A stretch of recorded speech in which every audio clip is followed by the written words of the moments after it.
mansidão e domínio próprio.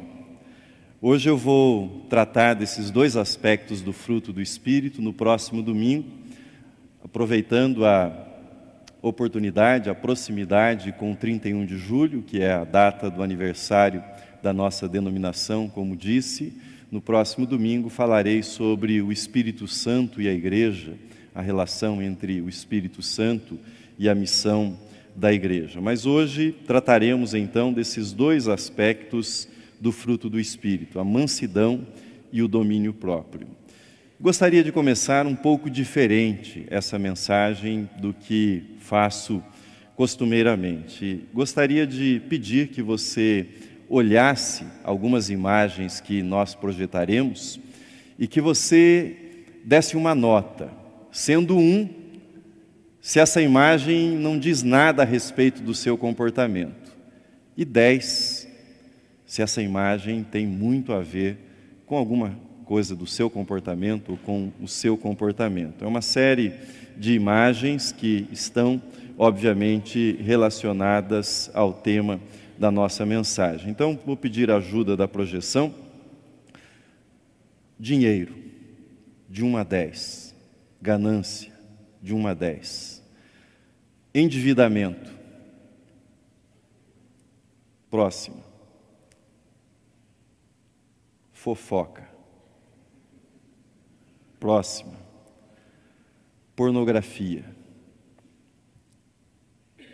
Próxima. Descontrole, raiva, ira. Próxima.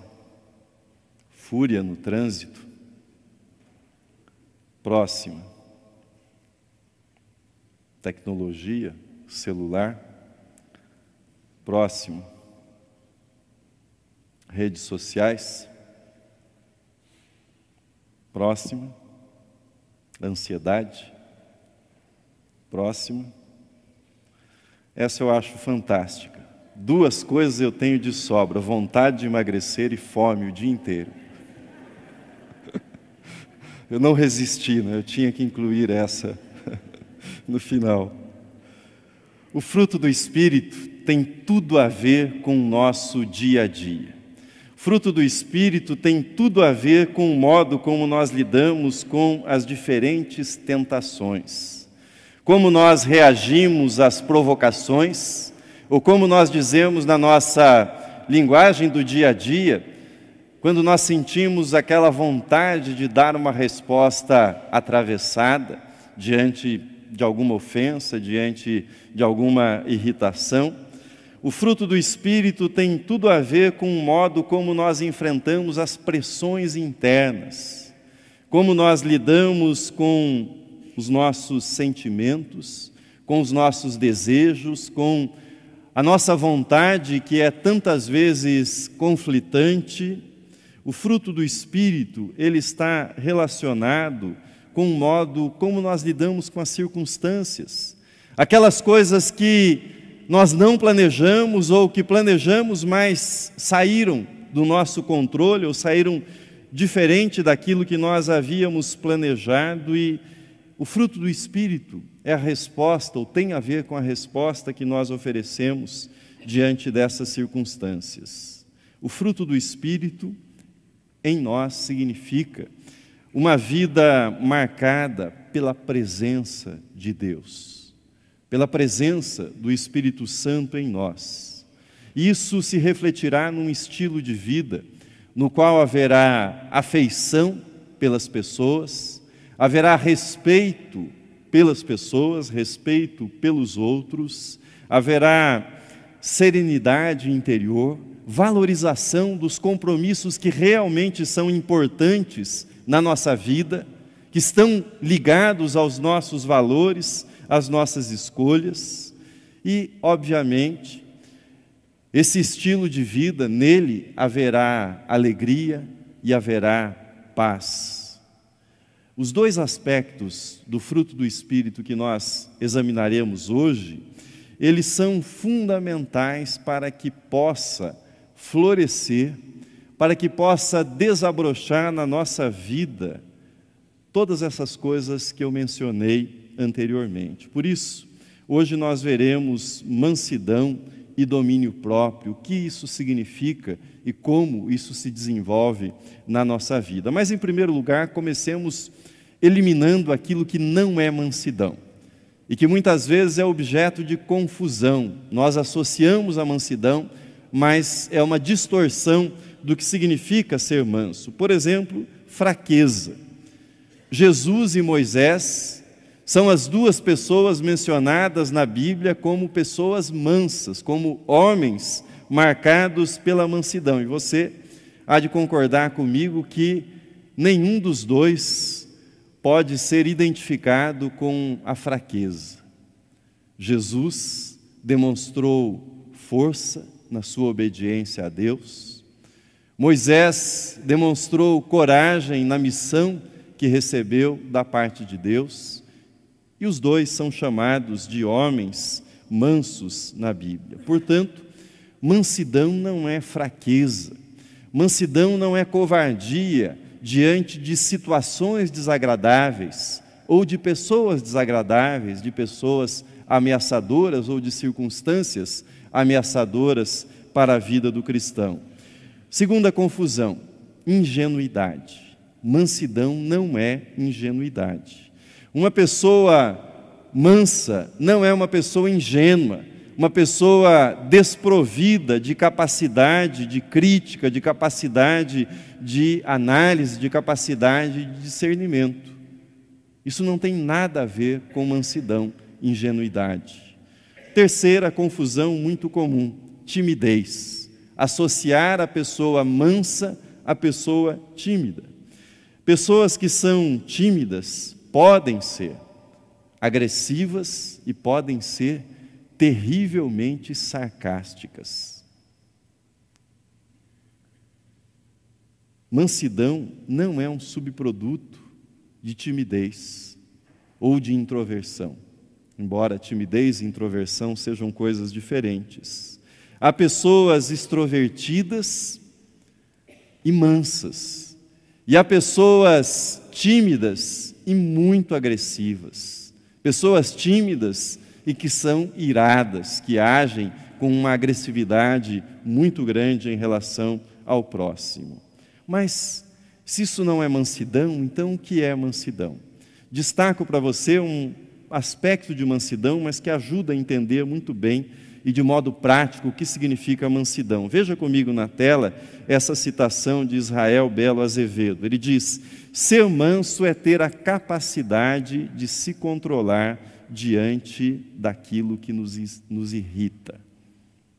Ser manso é ter a capacidade de se controlar diante daquilo que o irrita. Pense por alguns instantes em circunstâncias e em pessoas nessas circunstâncias que produzem irritação na sua vida. Mansidão é não agir de modo descontrolado, de modo destemperado diante das situações que vieram à sua mente. Isso é mansidão. Se você gosta de definições, vamos então a mais uma definição de mansidão. Mansidão é força sob controle. Mansidão é força sob controle. Mas controle de quem?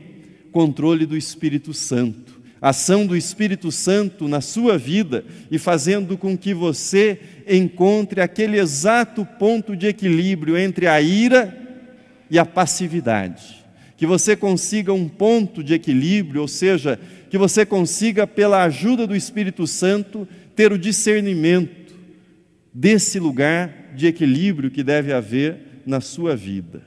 Assim, a pessoa mansa é aquela que não se ira por bobagens, por coisas insignificantes, por momentos do seu cotidiano que, no final do dia, ele nem se lembrará mais. Mas também a pessoa mansa é aquela que não fica resignada, passiva diante dos absurdos da vida, mas tem o discernimento do Espírito Santo para ser sensível diante daquilo que merece a sua indignação e tem o discernimento do Espírito Santo para controlar-se para não se perder na fúria, para não agir de uma forma que venha a causar mais danos para a sua vida ou para a vida de terceiros. A mansidão dá então esse discernimento, o discernimento da hora exata em que se deve se manifestar e da hora que deve se calar, que deve se resignar. Aliás, o livro do Eclesiastes nos lembra que há tempo para todo propósito debaixo do céu. E um pouco mais adiante, o livro do Eclesiastes dirá que a pessoa sábia é aquela que sabe o tempo de agir, mas não só sabe o tempo de agir, a hora de agir, mas sabe o modo como agir. Sabe o jeito correto de agir, o momento e a forma correta da sua ação, o que é adequado e o que não é adequado para cada momento. 2 exemplos para nosso aprofundamento da mansidão no nosso dia a dia. O primeiro são os conflitos, o modo como nós lidamos com os nossos conflitos. É um fato da nossa experiência de vida. Ninguém pode agradar todo mundo e agradar o tempo todo. Em algum momento você se desentenderá ou as pessoas se desentenderão com você. Os conflitos chegarão na sua vida. E a mansidão é o modo como você vai lidar com esses conflitos. Ser manso, nesse contexto de conflito, significa não ser covarde, não fugir do confronto. Ser manso, porém, é ser firme, é ser sereno, é ser verdadeiro diante dos conflitos, ser honesto nos seus embates, mas isso com a ajuda do Espírito Santo, como obra do Espírito Santo na sua vida.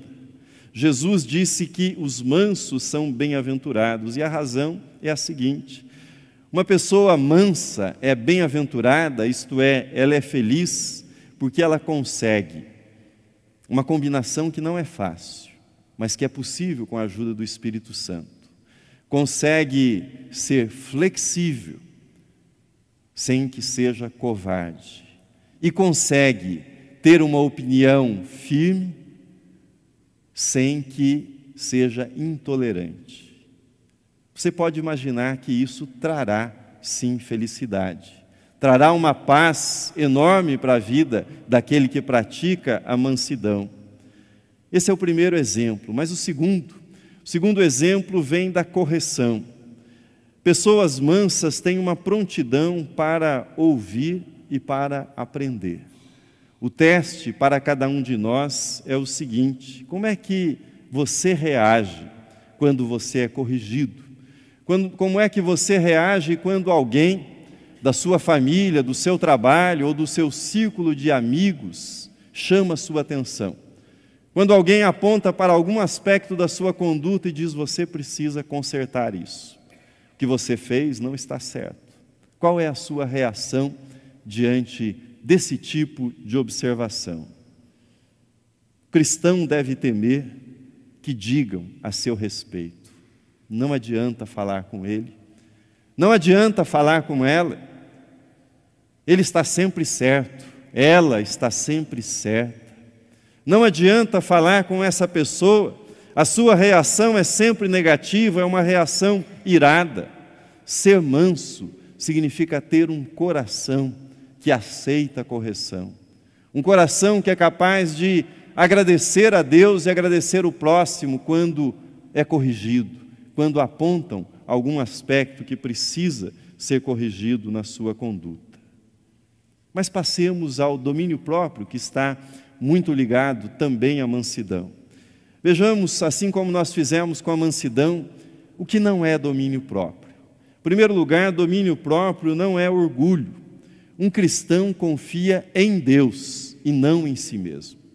Às vezes nós fazemos essa confusão e é muito fácil ler o ensino bíblico sobre o domínio próprio com a lente do orgulho.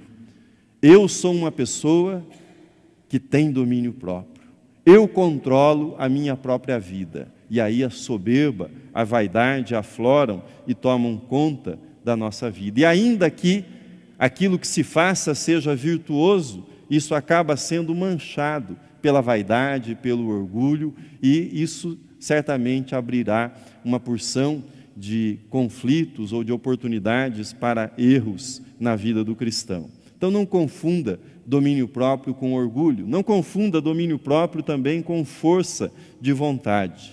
A vontade é um elemento essencial do domínio próprio, é um exercício da vontade, mas não se trata de mera força de vontade. Nós podemos, e com frequência, dirigimos a nossa força de vontade, a nossa tenacidade, a nossa persistência para alvos errados, para alvos que estão fora da vontade de Deus, e isso costuma ser desastroso para a vida do cristão. Terceiro lugar, não confunda domínio próprio com a salvação pelas boas obras, ou salvação por obras. Nós somos salvos pela graça, justificados pela fé em Cristo Jesus. A grande distorção do domínio próprio é pensar que nós conquistamos aprovação diante de Deus pelo nosso bom comportamento. Entrar numa lógica de santificação por meio do bom comportamento, passar a se relacionar com Deus por meio do bom comportamento, achando que nós conquistamos alguma coisa diante de Deus pelo nosso bom comportamento. Nada que um cristão faça, nada daquilo que um cristão possa vir a fazer, fará com que o amor de Deus por ele aumente. Porque Deus já nos ama de modo perfeito, de modo completo. A razão para o bom comportamento, a razão para a santificação é o amor a Deus, é a gratidão, e não a troca, não a barganha, não o propósito de se obter salvação ou qualquer outro benefício da parte de Deus. Mas o que é o domínio próprio? Dentre as muitas definições de domínio próprio, essa que eu escolhi me parece uma das mais abrangentes. Veja comigo o texto na projeção. Domínio próprio é a capacidade de colocar o importante acima do urgente, em vez de ser sempre impulsivo ou descontrolado. Como é que nós podemos saber a diferença entre algo importante e algo urgente na nossa vida? Recorro a uma história que você conhece, a história de Esaú. Esaú ilustra muito bem essa afirmação. Nós encontramos a história de Esaú no livro do Gênesis, e conta-nos o livro do Gênesis que Esaú, que era caçador, que vivia no campo, voltou certo dia para a sua casa e voltou com muita fome. Encontrou o seu irmão Jacó, que era muito esperto e que gostava de ficar em casa, e Jacó havia preparado uma comida deliciosa. Esaú pediu ao seu irmão um prato de comida. E Jacó respondeu com uma proposta de negócio. Daria comida desde que Esaú abrisse mão da primogenitura, ou seja, do direito de filho mais velho que ele tinha. Quais eram os direitos do filho mais velho? Ele teria porção dobrada na herança do seu pai, ele tinha responsabilidades de liderança diante da família, e cabia ao filho mais velho também, na aliança que Deus havia feito com o povo, liderar essa aliança, estar à frente dessa aliança. Esaú, de modo exagerado e também com desdém, com desprezo, ele disse: de que me vale essa primogenitura se eu estou morrendo de fome? E aceitou a proposta de Jacó, e vocês conhecem todo o restante da história de Esaú e Jacó. A sua fome, ou seja, a fome de Esaú era urgente, mas os direitos da primogenitura eram importantes, eram fundamentais. Ele trocou aquilo que era importante por aquilo que era urgente. Ele trocou aquilo que eram as suas obrigações no longo prazo por aquilo que era a sua necessidade imediata. Veja o que diz Provérbios sobre o domínio próprio. O texto está na projeção. Quem não tem domínio próprio é como uma cidade sem muros. No mundo antigo, os muros tinham a finalidade de proteger a cidade contra os invasores e contra os agressores. A falta de domínio próprio nos torna vulneráveis às tentações, vulneráveis à propaganda, vulneráveis ao imediatismo que nos cerca e que investe contra nós para que nós nos desviemos daquilo que é importante e nos guiemos somente por aquilo que é urgente. Nesse sentido, a falta de domínio próprio, ela traz alguns efeitos terríveis para a vida do cristão. Por exemplo, se retomarmos aquelas imagens do início, pensemos no dinheiro. É fácil que, por conta das urgências, caiamos nas armadilhas, por exemplo, do endividamento. Compre agora, pague só no ano que vem. Ou caiamos, por exemplo, na armadilha da gula. Amanhã eu começo a me controlar. Amanhã, na semana que vem, no próximo mês. Ou da desonestidade, todo mundo faz. Por que eu não vou fazer? Todo mundo está fazendo, por que eu não farei?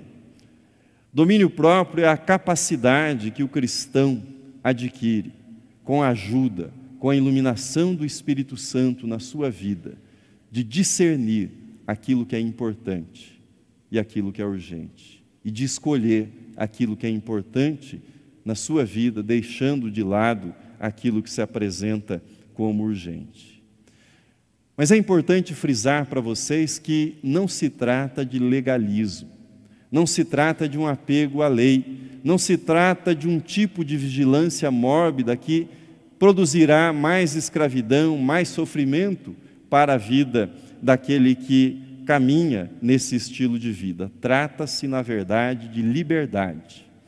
E não de qualquer liberdade, trata-se de liberdade verdadeira, de liberdade sob o poder do Evangelho, liberdade debaixo da graça de Deus. Veja o que escreveu o apóstolo Paulo em 1 Coríntios 6,12. Ele diz: tudo me é permitido, mas nem tudo convém. Tudo me é permitido, mas não devo me tornar escravo de nada. Quem tem domínio próprio se autodomina com a ajuda do Espírito Santo. Quem não tem domínio próprio é dominado por algo, por alguém, é escravizado por algo ou escravizado por alguém. Quem tem domínio próprio não permite que sentimentos e desejos o controlem, antes os controla, não se permitindo, portanto, sucumbir às pressões, sejam essas pressões internas ou externas, sejam provenientes dos desejos do coração ou sejam provenientes das circunstâncias que vêm sobre o cristão. Uma lembrança importante é que o fruto do Espírito é o domínio próprio e não o domínio da vida alheia. É a preocupação e o cuidado com a própria vida e não a preocupação, o cuidado e a vigilância com a vida do outro, com a vida do meu irmão. Querer dominar a vida alheia, a vida dos outros, não é fruto do Espírito, é obra da carne. Se você observar aquela lista das obras da carne, você encontrará ali uma porção de itens que dizem respeito a esse tipo de ação nociva sobre a vida dos outros. Cada um dará contas da sua vida diante de Deus e não da vida dos outros. Diante de Deus, Ele nos perguntará a respeito da nossa vida, da minha vida, da sua vida e não da vida do seu próximo. Portanto, o fruto do Espírito, ele diz respeito ao cuidado com a própria vida, ao cuidado em não falar mal dos outros, a controlar a língua, a não passar adiante aquilo que ouvimos e que pode ser prejudicial para a vida do nosso irmão, para a vida do nosso próximo. Termino a nossa meditação nesta manhã. Mensagens como essa de hoje sempre deixam um sentimento de fracasso, não é? Inclusive para quem prega. O reconhecimento que nós estamos aquém desse padrão. E se você está se sentindo mal, distante de tudo aquilo que foi pregado, e talvez você esteja pensando, eu não tenho praticado mansidão na minha vida, eu não tenho sido manso, talvez você esteja pensando numa porção de coisas na sua vida que evidenciam que você não tem tido domínio próprio. Se você está se sentindo assim, eu gostaria de lhe dizer neste encerramento, Deus sabe melhor do que você. Deus sabe melhor do que nós que jamais seremos perfeitos ou atingiremos a perfeição enquanto estivermos sobre a terra. Deus sabe disso. E lembre-se que eu disse que não é o nosso comportamento que faz com que Deus nos ame mais, ou que o amor de Deus diminua para conosco. Deus espera sinceridade. Deus espera honestidade. E que sejamos atentos e que tenhamos um verdadeiro interesse que em nós se manifeste o fruto do Espírito, que em nós ele apareça, cresça, se desenvolva, ganhe espaço na nossa vida. Assim, se você falhou, se você tem fracassado, se você, diante de tudo que você ouviu, você se sentiu péssimo nesse momento, se você recordou que teve uma explosão de ira em casa, no trabalho, na rua, não importa, se você deixou que compromissos importantes fossem trocados por coisas banais, mas apresentadas como urgentes na sua vida, se você disse que não falaria mal, mas falou mal do seu próximo e sentiu prazer com isso, sinceridade é pedir perdão para Deus. Perdão. Suplicar o perdão de Deus e recomeçar outra vez. Mas não começar sozinho, não começar com a sua própria força, outra vez começar com a ajuda do Espírito Santo. Dizer para Deus, eu não posso, mas tudo é possível ao que crê. É possível recomeçar, é possível acertar. E o maior milagre da vida é que nós podemos mudar com a ajuda do Espírito Santo. Podemos mudar com a ajuda do Espírito Santo. Ao pedir perdão, você precisa saber que é amado por Deus. Amado independentemente daquilo que você tenha feito, de quantas vezes você tenha fracassado, Deus o ama. Essa é uma certeza que vem da fé, que Deus concedeu graciosamente ao nosso coração. Talvez você diga, mas eu nasci assim. Eu nasci assim. Pior ainda, eu fui criado para ser assim. Eu fui educado desse jeito. Você nasceu assim, mas você não precisa morrer assim. Você pode mudar. Você tem a ajuda do Espírito Santo, você tem o poder do Espírito Santo na sua vida para mudar a sua vida. E isso não é pouco, é o maior dos milagres que nós podemos ter na nossa vida. Você não precisa morrer escravizado por nada e por ninguém. Se é verdade que o Espírito de Deus está na vida do cristão, e nós cremos que isso é verdade, a liberdade precisa estar na vida cristã. Veja o que escreveu Paulo, ele diz em 2 Coríntios 3,17, onde está o Espírito do Senhor, aí há liberdade. Onde está o Espírito, aí há liberdade. Mansidão e domínio próprio trazem liberdade verdadeira para a vida cristã. Portanto, coloque objetivos na sua vida. Coloque alvos na sua vida, para a sua vida, seja na área da saúde, seja na área das finanças, seja na área profissional, seja na área afetiva.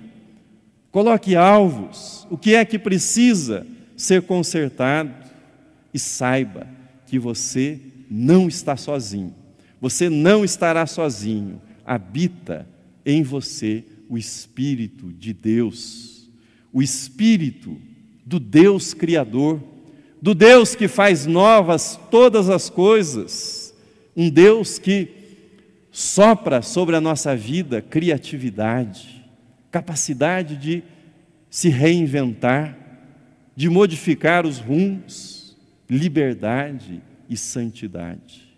Que Deus nos abençoe com mansidão e com domínio próprio, para a glória, louvor dele.